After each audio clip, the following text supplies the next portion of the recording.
She would have killed herself rather than end up like that, Vernon Halliday said. He had lived with her for a year in Paris in '74 when he had his first job with Reuters, and Molly did something or other for Vogue. Brain dead and in George's clutches, Clive said. George, the sad rich publisher who doted on her and whom to everyone's surprise she had not left, though she always treated him badly. They looked now to where he stood outside the door receiving commiseration from a group of mourners. Her death had raised him from general contempt.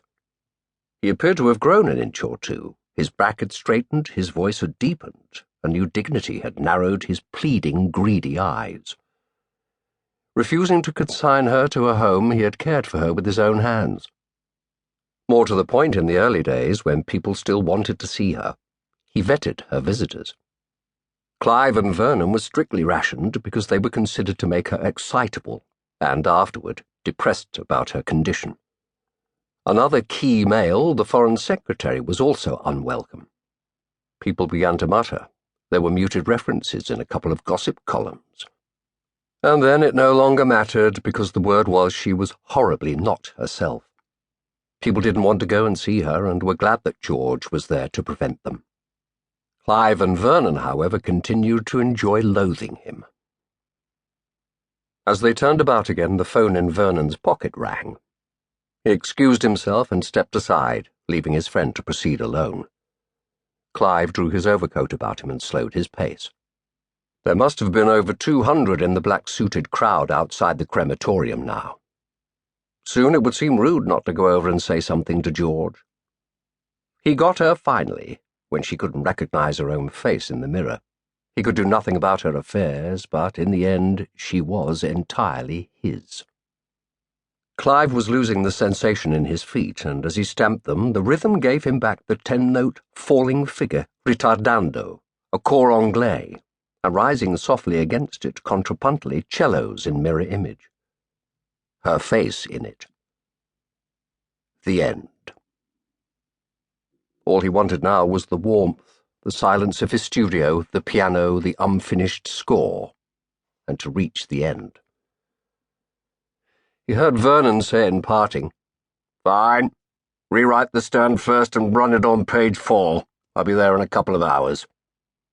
Then he said to Clive, "Bloody Israelis. We ought to wander over." "I suppose so." But instead they took another turn about the lawn, for they were there, after all, to bury Molly. With a visible effort of concentration, Vernon resisted the anxieties of his office.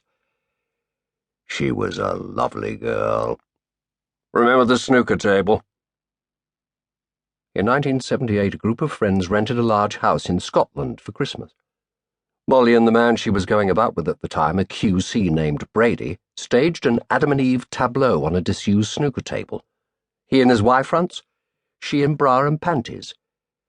A Q rest for a snake and a red ball for an apple. The story handed down, however, the one that had appeared in an obituary and was remembered that way even by some who were present, was that Molly danced naked on Christmas Eve on a snooker table in a Scottish castle. "A lovely girl," Clive repeated.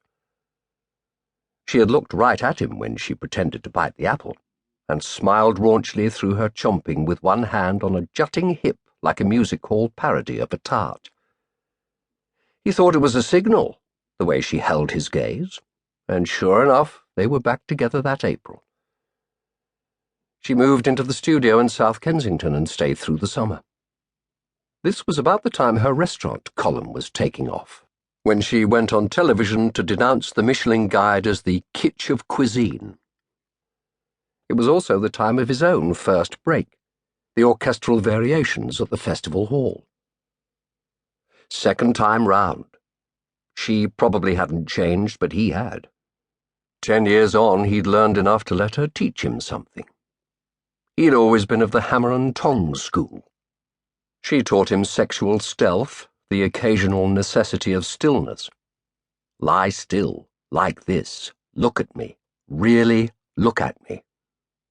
We're a time bomb. He was almost 30. By today's standards, a late developer.